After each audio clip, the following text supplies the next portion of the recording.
어떻게 쫓아내는가? 우리 한 세 가지 방법에 대해서 말씀을 나누고자 합니다. 말씀은 마가복음 9장 25절에서 29절의 말씀이 되겠습니다.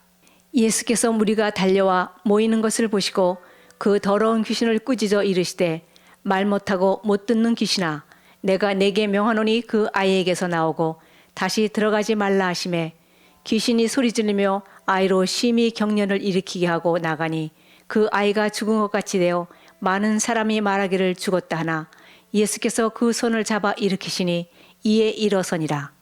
집에 들어가심에 제자들이 조용히 묻자오되 우리는 어찌하여 능히 그 귀신을 쫓아내지 못하였나이까. 이르시되 기도 외에 다른 것으로는 이런 종류가 나갈 수 없느니라 하시니라.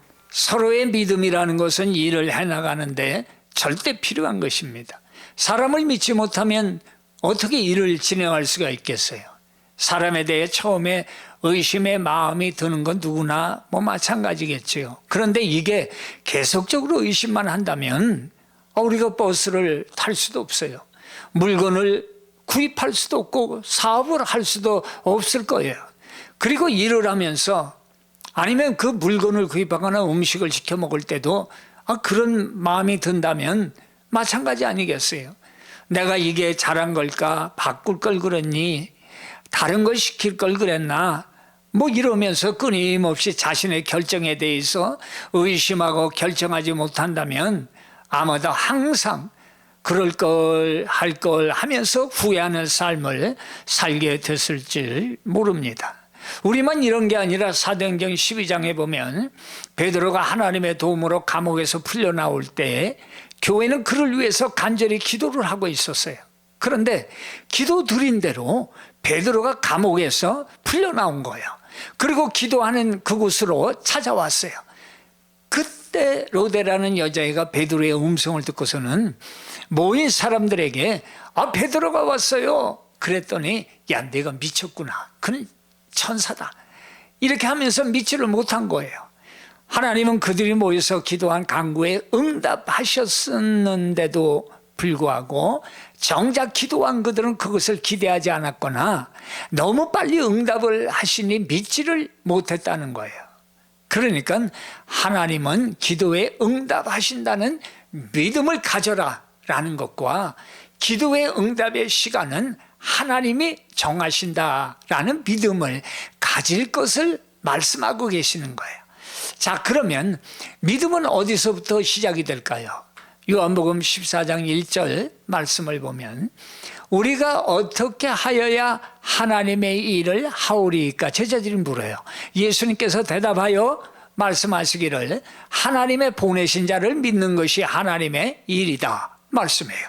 하나님에 대한 믿음과 하나님의 일을 하겠다는 모든 믿음의 출발은 바로 예수님이 하나님의 아들이시고 하나님이 이 땅에 보내서 우리의 죄를 위해 십자가에서 죽으시고 3일 만에 부활하셔서 하나님 보좌 우편에 앉으셔서 지금도 우리를 위해 기도하고 계시는 그리고 우리를 데리러 오신다는 이 믿음이라는 거예요. 여기서 출발을 해야 한다는 것입니다. 이 믿음 뒤에 더해지는 그 덕목에 대해서 베드로후서 1장 5절에 말씀을 하고 있어요. 믿음에 그 다음에 덕을 더할 수 있어요. 덕에 지식을 더하고 절제를 더하고 거기에다 인내를 더하고 거기에 경건을 더해서 형제 우애를 더하고 사랑을 더하라 이렇게 말씀해요. 이 믿음에 덕을 더할 수 있다는 거예요. 덕이라는 게 뭐예요? 나쁜 것은 하지 않겠다는 도덕적 탁월성을 말하는데 그냥 마음 먹는다고 되는 게 아니라 예수님께서 나의 죄를 위해 죽으셨다. 그걸 믿음으로 덕을 더할 수가 있다는 거예요. 그냥 되는 게 아니라는 거예요. 믿음을 바탕으로. 그래서 지식은 살아가는 지혜를 더하게 되고 또 거기에 대해서 절제는 육체적인 욕망을 억제할 수 있게 되고 또 하나님의 성품을 따라 살게 하려 하고 나중에는 예수님의 희생의 사랑을 본받아서 살게 되는 데까지 나아가게 된다는 거예요. 이게 다 구원받았다는 믿음에서 시작이 된다는 거예요. 의심 많은 도마에게 말씀해요. 믿음 없는 자가 되지 말고 믿는 자가 되라. 믿음의 기적의 시작이 거기서부터라는 거예요. 오늘 본문의 말씀은 한 병자를 고치시는 그런 사건이에요. 예수님께서 변화산에서 세 제자들과 함께 산에서 내려오셨어요. 9 제자들은 그 산 아래에 있었어요. 제자들을 둘러싸고 서기관들을 비롯한 많은 사람들이 트집을 잡아서는 민망할 정도로 따지고 있는 거예요. 예수님께서 무슨 일이냐고 내려오셔서 이제 물어보세요.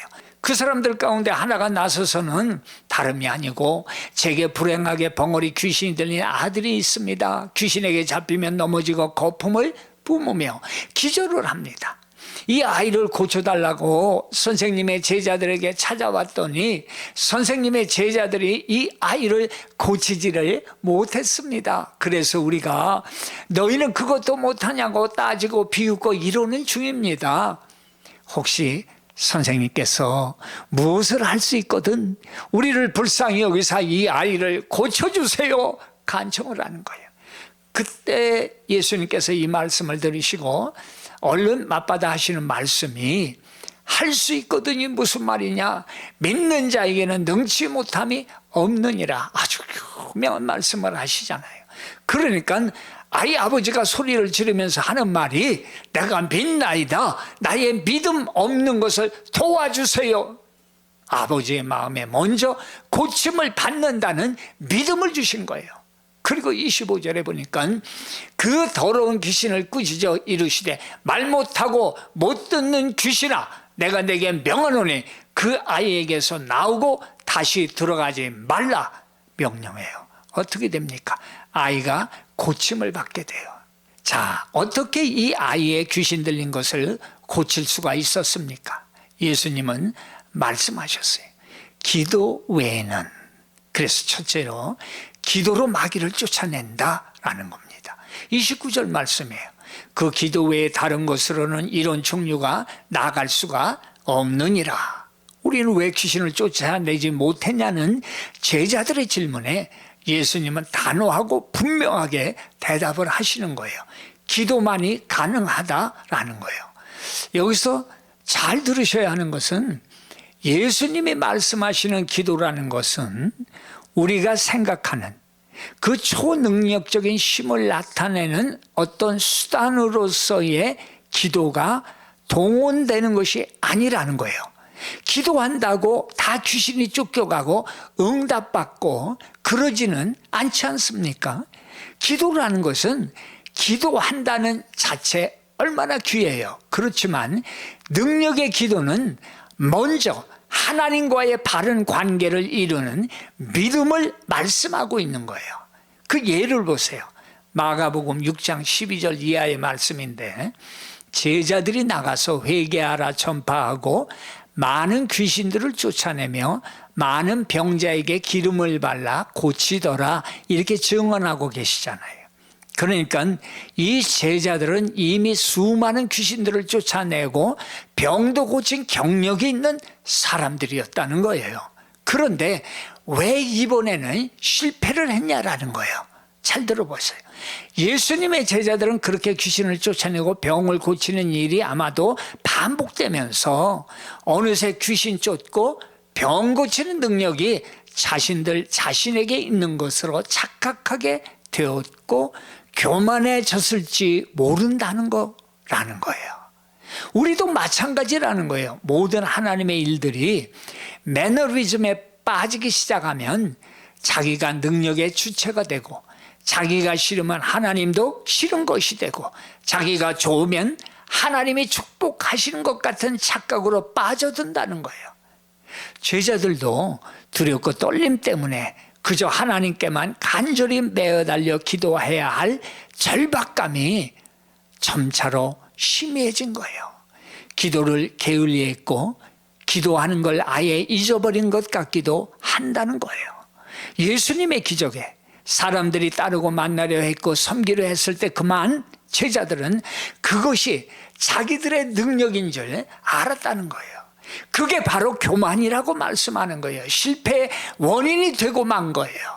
기도 외에 다른 것으로는 이런 종류가 나갈 수 없느니라 하신 예수님의 말씀은 바로 하나님을 의지하지 않고 스스로 귀신을 내쫓을 수 있으리라고 생각했던 제자들의 교만을 꾸짖으신 것이라는 거예요. 여기서 우리가 기억해야 할 것은 첫째로 어떤 문제든 가지고 예수께 나왔다는 거예요. 둘째는 기도는 우리의 능력을 확인하는 것이 아니고 하나님과의 막힌 죄악의 담을 헐고 바른 관계를 이루는 것이 먼저임을 말씀하고 있다는 거예요. 응답은 누가 하세요? 하나님이 하시는 거라는 거예요. 주님을 의지하지 않고 스스로 무엇을 해보려는 모든 시도는 실패할 수밖에 없음을 가르치고 있는 거예요. 세 번째는요, 기도는 영적인 전투라는 거예요. 왜냐하면 하나님은 사람에게 창조물임에도 불구하고 우리를 존중하게 여기셔서 자유의지를 주셨어요. 그런데 말이에요, 우리의 자유의지가요, 무엇을 선택한다는 데 있어서 자유로울지 모르지만 실제로 그 바른 선택을 하려고 할 때는 망설이고 생각이 많아지고 완전히 자유롭지 못한다는 모순에 빠지고 있다는 거예요. 보세요. 죄를 짓고 악을 행할 때는 우리 자유의지로 마음대로 쉽게 행합니다. 그런데 자유의지를 가지고 선을 행하려고 할 때에는 마음은 먹지만 오히려 쉽게 행하지를 못한다는 거예요. 하나님의 자녀라면 아버지의 좋은 뜻을 행하는 것은 당연하다는 것을 아는데도 그러질 못하고 있다는 거예요. 그래서 하나님의 능력이 없이는 모든 것이 불가능하다라는 거예요. 우리는 모든 것을 다 할 수 있다고 하지만은 정작 하나님이 원하지 않는 것을 하는 경우가 더 많다는 거예요. 그래서 우리는 하나님이 원하시는 것을 할 수 있는 하나님의 능력을 구하는 것이 바로 기도라는 거예요.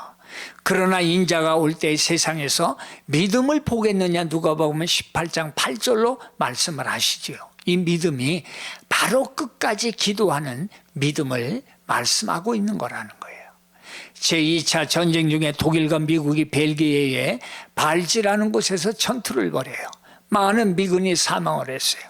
그 중에 목사님 아들인 미군 병사가 죽었다는 통지를 그 아버지 목사님이 받게 돼요. 동료 목사들이 아버지를 방문하고 위로를 해요. 그런데 더 안타까운 것은 죽은 아들이 목사가 되기로 작정하고 이 학업을 받고 있었던 그런 청년이었다는 거예요.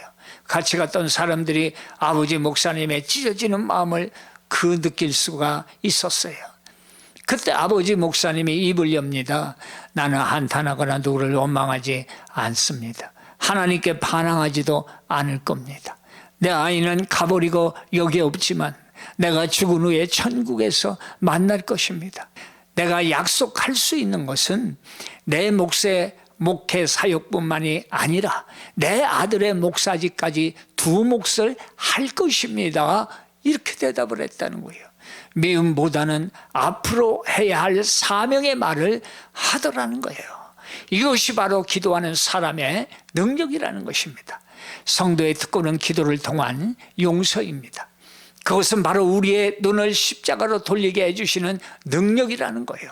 성령 충만한 삶, 하나님의 능력으로 무장된 그리스도인의 영적 생활, 이것 없이는 이 싸움에서 이길 수가 없습니다. 믿어야 할 것은 주님이 우리를 홀로 내버려 두지 않으셨다는 사실이에요.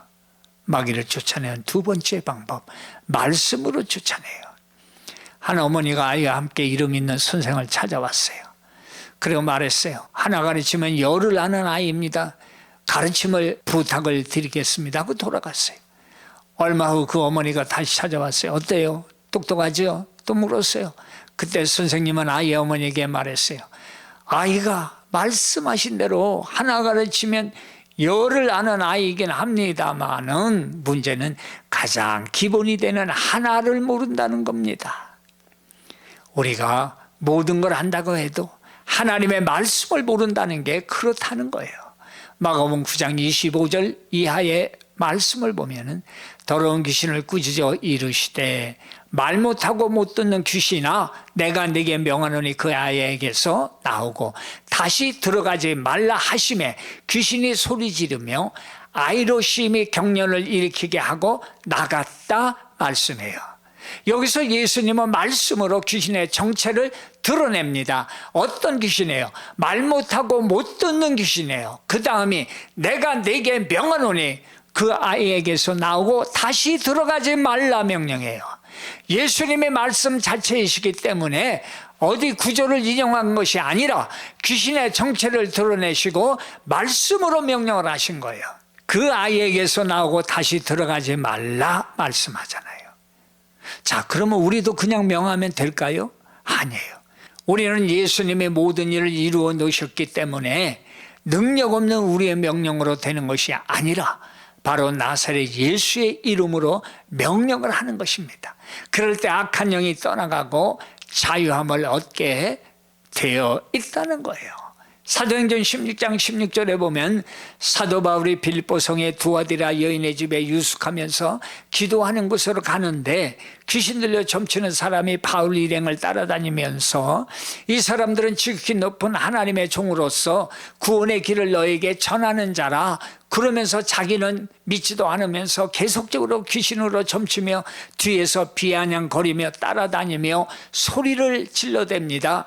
바울이 참다가 명령을 합니다. 그 귀신에게 이르되 예수 그리스도의 이름으로 내가 네게 명하노니 그에게서 나오라 하니 귀신이 즉시 나오니라. 그러니까 귀신이 그에게서 즉시 나왔다고 말씀합니다. 우리의 이름과 능력이 아니라 반드시 예수님의 이름이에요. 예수님의 말씀은 그 자체의 권세가 있습니다. 여기서 명령하셨다 그럽니다. 예수님의 말씀 명령과 세상의 명령은 무엇이 다를까요? 세상의 명령은 자기의 권력을 보여주기 위한 거예요. 명령을 받는 당사자가 어떻게 되든 상관이 없다는 거예요. 성경의 예를 보세요. 마가복음 6장 27절에요. 헤롯이 뭐든지 들여주겠다고 잔치에서 자기의 쉼을 과시를 해요. 그때 부인의 의붓 딸이 요한의 머리를 주세요 요구를 해요. 왕이 그 시병 하나를 보내 요한의 머리를 가져오라 명하니 그 사람이 나가서 옥에서 요한의 목을 베었다 기록해요. 그의 명령은 하나님을 거역하는 거예요. 여기서 우리는 사탄 마귀의 귀신의 그 기원에 대해서 알아볼 필요가 있어요. 천상세계에 세 천사장이 있는데 미가엘이라는 군대 장관이 있고 기쁜 소식 정보의 책임을 가진 가브리엘이 있고 루시퍼라는 하나님 옆에서 찬양하는 천사장이 있었어요. 루시퍼 천사장이 자기 위치에서 만족하지 않고 하나님보다 높아지려다 하늘에서 쫓겨났어요. 반역에 가담했던 천사들도 저주를 받아서 마귀 혹은 귀신이 된 거예요. 이사야서 14장 12절에서 14절의 말씀을 보면 너 아침의 아들 계명성이여 어찌 그리 하늘에서 떨어졌으며 너 열국을 엎은 자여 어찌 그리 땅에 찍혔는고 내가 내 마음에 이르기를 내가 하늘에 올라 하나님의 뭇별 위에 나의 보좌를 높이리라. 내가 북극 지폐의 산 위에 좌정하리라. 가장 높은 구름에 올라 지극히 높은 자와 비기리라. 이것이 사탄 마귀의 기원이라는 거예요. 자기 과시와 교만이라는 거예요. 그러나 사도행전 16장 6절 이하에 보면 예수님이 말씀하신 걸 보세요. 세상에서도 자신의 말씀을 드리려고 모인 5천 명이나 되는 무리를 먹이시기 위해서 명령을 내리시지 않습니까? 제자들을 명하사 그 모든 사람으로 때를 지어 푸른 잔디 위에 앉게 하셨다 말씀하시잖아요. 다 먹이고 남았어요. 먹이시려고 살리시려고 예수님의 말씀과 명령은 우리를 살리는 것입니다. 요한복음 1장 1절에 태초에 말씀이 계시니라 이 말씀이 하나님과 함께 계셨으니 이 말씀은 곧 하나님이시니라. 12절에 보면 영접하는 자 곧 그 이름을 믿는 자들에게는 하나님의 자녀가 되는 권세를 주셨으니 말씀하죠. 말씀이신 예수께서 우리에게 오셔서 예수 이름의 권세를 주신 것입니다. 나사렛 예수 이름으로 선포하시고 악한 영들을 제어하시기를 바랍니다. 자, 사탄 마귀 귀신을 쫓아내는 세 번째는 찬송으로 쫓아냅니다. 이 신앙의 생활에는 세 가지 요소가 반드시 함께 일어나야만 하는데 이 세 가지 요소라는 것은 바로 하나님의 말씀과 기도와 찬양입니다. 하나님의 말씀인 성경을 매일같이 읽으며 또는 들으며 공부하고 또 우리 영혼의 호흡과 같은 온전한 기도 생활을 하고 그리고 매일매일 찬송이 우러나오는 삶을 살아야만 쉼을 없는 참된 신앙생활이 될 수 있다는 거예요.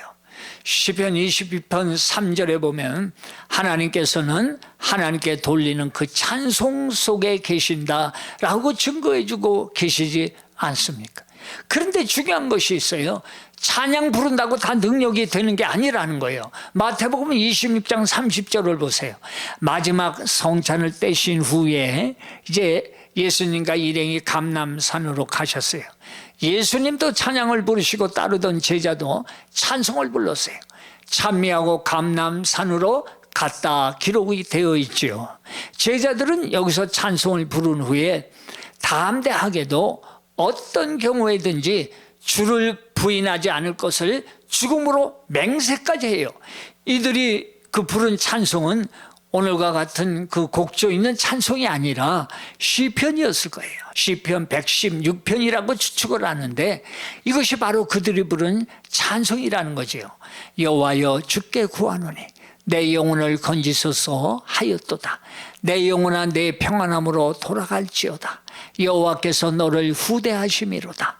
주께서 내 영혼을 사망에서 내 눈을 눈물에서 내 발을 넘어짐에서 건지셨나이다. 이렇게 담대하게 부르고 나갔는데 감람산에 이르러 막상 예수를 잡는 무리들의 폭행과 그들이 계획하는 무서운 십자가의 형벌을 생각할 때에 제자들은 조금 전 그들이 부른 찬송의 정신을 완전히 잃어버리고 마는 거예요. 다 도망가 버리고 거기다 더해서 주를 모른다고 부인까지 하지 않습니까? 찬송과 생활이 서로 반대가 되어버린 거예요. 그러나 예수님은 결코 찬미를 찬미로서 끝내지 않으신 거라는 거예요. 계속 부르시면서 그 속에 시편의 말씀이 하나님의 구원 계획을 이루신다는 확신을 가지고 감람산으로 향하시며 죽음을 이기시는 쉼을 더하게 하신 거라는 거예요. 이것이 바로 예수님께서 보여주신 하나님을 향한 찬미하는 모습이라는 거예요. 찬양은 노래가 아니라 마음으로 하나님께 드릴 때 성령의 역사가 있게 되는 줄 믿습니다. 바울과 실라는 감옥에 갇혔을 때 하나님께 찬양을 드렸어요. 그때 상황이 이렇죠. 밤중쯤 되어 바울과 실라가 기도하고 하나님을 찬미하며 죄수들이 듣더라. 사도행전 10장 25절에 기도하고 찬미했다 그러죠. 그러니까 마음을 다해서 하나님께 드렸다라는 거예요. 그랬더니 마귀 결박이 풀어지는 역사가 눈에 보이게 나타나지 않습니까? 큰 지진이 나서 옥토가 움직이고 문이 곧 다 열리고 모든 사람의 매인 것이 다 벗어져 버렸다. 하나님을 향한 마음의 찬양이 듣는 모든 죄수들에게도 임하고 감동이 임하자 죄의 결박이 다 풀어졌다라는 것을 보여주시는 거예요. 나만의 결박이 아니라는 거예요. 듣는 사람들에게도 같은 변화와 죄사함의 역사가 일어난다라는 걸 보여주시는 그런 장면이에요. 이것이 바로 기도하는 마음으로 하나님께 드려지는 찬양의 역사라는 거예요. 그 결과가 중요합니다. 옥을 지키는 간수가 자다가 지진에 깨어보니 옥문이 열려있는 거예요. 다 도망갔겠구나. 지레짐작하고는 책임을 물을 걸 생각하고는 이래 죽나 저래 죽나 자결하자. 그러자 바울이 급히 말립니다. 우리가 다 여기 있다. 그제야 바울 앞에 무릎을 꿇습니다. 간수가 등불을 달라고 하며 뛰어들어가 무서워 떨며 바울과 실라 앞에 부복했다 기록하죠. 그 결과 간수의 온 집이 구원을 받는 놀라운 일이 벌어진 거예요. 성경을 보세요. 가로되 주 예수를 믿으라. 그리하면 너와 내 집이 구원을 얻으리라 하고 자기와 그 권속이 다 세례를 받은 후 저와 온 집이 하나님을 믿었으므로 크게 기뻐하니라. 바울과 실라의 하나님께 올린 마음을 다한 감사의 찬양이 듣는 이들에게도 도움을 주고 결박을 풀어줘요. 다른 이들의 삶을 영생으로 바꾸어 버린 거예요. 바울과 실라 처음부터 감옥에서 풀려나기 위한 목적으로 기도하고 찬양한 것은 아니었어요. 감옥에 있는 상태 그대로 기도하고 찬송했다는 거예요. 그러니까 바울과 실라의 기도와 찬송은 지금 자기들의 모습과 자기들의 형편 그 자체에 감사하고 있는 것이었다는 거죠. 기도와 말씀과 찬양으로 마귀의 결박을 푸는 능력의 성도들이 되시기를 예수님의 이름으로 축원합니다.